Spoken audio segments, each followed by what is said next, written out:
Hi everyone, Mohan physics academy पे आज हम लोग डिस्कस करेंगे फ्लूइड मैकेनिक्स से आया हुआ एक सवाल जो 29 जनवरी 2024 मॉर्निंग शिफ्ट में पूछा गया। तो सवाल देखिए क्या है।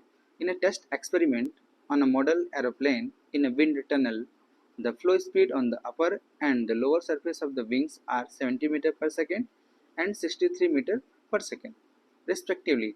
What is the lift on the wing if its area is 2.5 meter square? Take density of the air to be 1.3 kg per meter cube. तो देखिए हमसे क्या बोला गया है कि एक प्लेन है जो ऐसे इसका विंग्स ऐसे, और हमसे पूछा गया है कि अपर, अगर मैं इसको ऐसे बोल दूं, इसको अपर वेलोसिटी बोल दूं, जिसकी वैल्यू कितनी बताई गई अपने को 70 मीटर पर सेकेंड, और मैं इसको लोअर छोटा सा डिसाइड कर देता हूँ जिसको बताया गया अपने को 63 मीटर पर सेकेंड। और चूंकि मुझे पता है कि इन्हीं दोनों विंग की वजह से total mass of the plane will be balanced, इधर इस वाले विंग और इस वाले विंग को मिला करके, तो लेकिन अपने को दोनों विंग की बातें नहीं पूछ रहा है, पूछ रहा है कि एक विंग कितना लिफ्ट फोर्स लगाएगा। तो लिफ्ट फोर्स अपवर्ड में होगा, mg नीचे लगती है, तो एक ही विंग का पूछ रहा है। तो मैं अब इसका एरिया मुझे बताया गया है, एरिया कितना दिया गया है 2.5 मीटर स्क्वायर। एक विंग का एरिया हमको पता है, दोनों विंग का सेम होगा, बट अपने को एक विंग की बातें कर रहा है।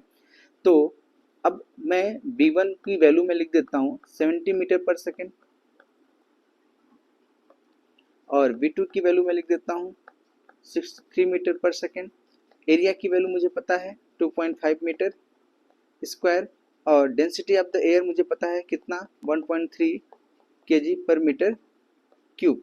चूंकि ये सेम हाइट पे होगा h, तो मैं यूजिंग बर्नौली थ्योरम, क्योंकि एयर फ्लो कर रहा है तो फ्लूइड मैकेनिक्स में फ्लो के लिए हम लोग क्या पढ़ रखे हैं, बर्नौली थ्योरम को पढ़ रखे हैं। तो क्या लिखूंगा Bernoulli theorem, P1 plus rho g h plus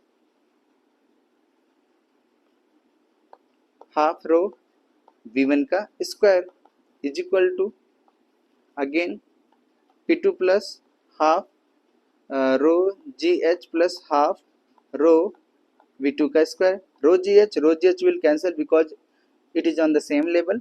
तो P1 माइनस P2 की वैल्यू क्या हम लोग लिख सकते हैं, ऐसा क्या, हाफ रो V2 का स्क्वायर माइनस V1 का स्क्वायर। ठीक है, तो अपने को मैग्नीट्यूड से लेन देन है, तो सिर्फ मैग्नीट्यूड की बातें हम लोग करेंगे। तो इनको हम लोग अब सॉल्व करते हैं। तो देखिए, अच्छा मुझे पता है P2 माइनस P1, अगर मैं दोनों साइड एरिया से मल्टीप्लाई कर दूं तो ये फोर्स बन जाएगा, और ये जो डेल्टा P इंटू एरिया जो देगा, क्या यही लिफ्ट फोर्स होगा क्या? तो मैं इसको क्या लिखूंगा, हाफ रो V2 का स्क्वायर माइनस B1 का स्क्वायर इनटू एरिया। यही अपने को मैग्नीट्यूड मिलेगा। हमको किससे लेन देना है, अपने को मैग्नीट्यूड से। ठीक है, तो अब मेरे पास जो इसका आंसर मिलेगा, क्या यही लिफ्ट फोर्स है? क्या इसको मैं ऐसे लिख सकता हूँ, देखिए lift force is equal to half rho की वैल्यू रख देते हैं 1.3, और 70 मीटर पर सेकेंड स्क्वायर पॉजिटिव वैल्यू के लिए ऐसे सेपरेट करते हैं, 63 का स्क्वायर इनटू एरिया कितना 2.5 मीटर का स्क्वायर। इन सब को अगर आप सॉल्व करोगे, सॉल्व करने के बाद अप्रॉक्सीमेट जो इसकी वैल्यू आती है 1512.8 आएगा। क्लियर है? अगर आप इनको फिर से नॉर्मल वैल्यूज में लेके आओगे तो कितना हो जाएगा, ये पावर के टर्म में 1.51 इंटू 10 के पावर 3 न्यूटन। अप्रॉक्सीमेट यही वैल्यूज होंगी। ठीक है, आई होप ये लिफ्ट फोर्स आपको समझ में आया होगा प्लेन का। तो कितना आंसर होगा अपना 1.51 इंटू 10 के power 3 Newton. Thank you for watching.